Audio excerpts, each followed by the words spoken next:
Hey guys, this is Vlog 86, the real Vlog 86. Um, I stopped doing my vlog because it became too much of a chore. I was super excited about it at first, but then I just got kind of like, ugh, I gotta do my vlog again. You know, because like some days it's too much shit to do. Um, but I'm gonna start posting more stuff on YouTube again. So this is gonna be Vlog 86. I'm headed to the YMCA right now.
So this morning I went to the Fresh Market, which is a store.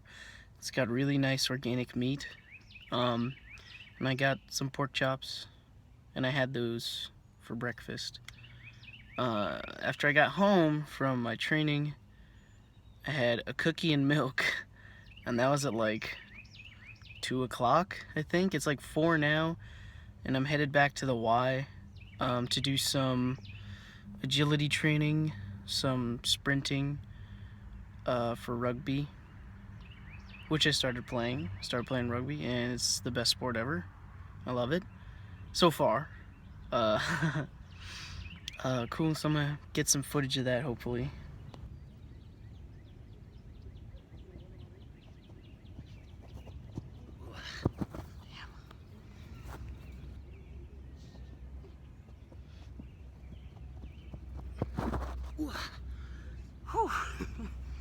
Crazy hair, dang.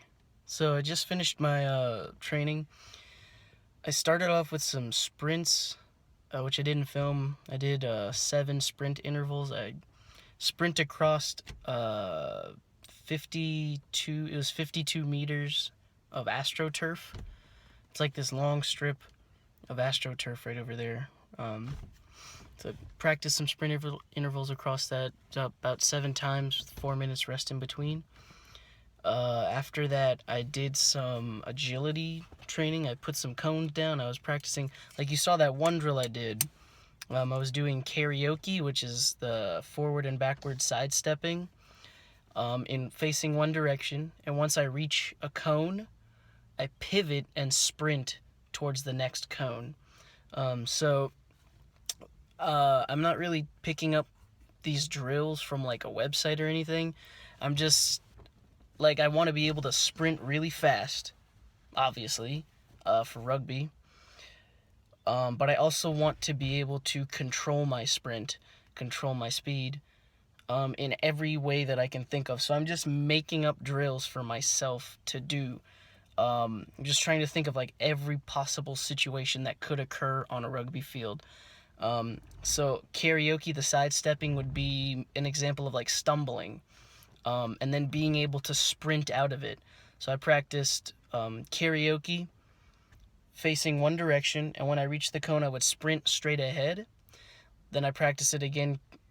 Instead of sprinting straight forward, when I reached the cone, I would turn and sprint to the side. And then again, I practiced facing one direction. Once I reached the cone, I would sprint the opposite direction. So I was practicing a lot of stumbling and pivoting, and then sprinting as fast as I can. So I don't know if this is actually going to work. I'm just explaining my idea of like of really controlling your run. We'll see what the results are in like a couple months of doing this. I hope it really makes me a better rugby player, and just gives me more control over my sprinting ability. Because I've never really worked on my sprinting ability at all. Just like my acceleration, probably, because of like really short run-ups for with parkour and stuff. Just running like 15 feet, 10 feet maybe, and then going into a stride or a jump. That's really the most I've ever run in the past couple years. Like, the last time I did like sprinting was when I played football when I was like 10.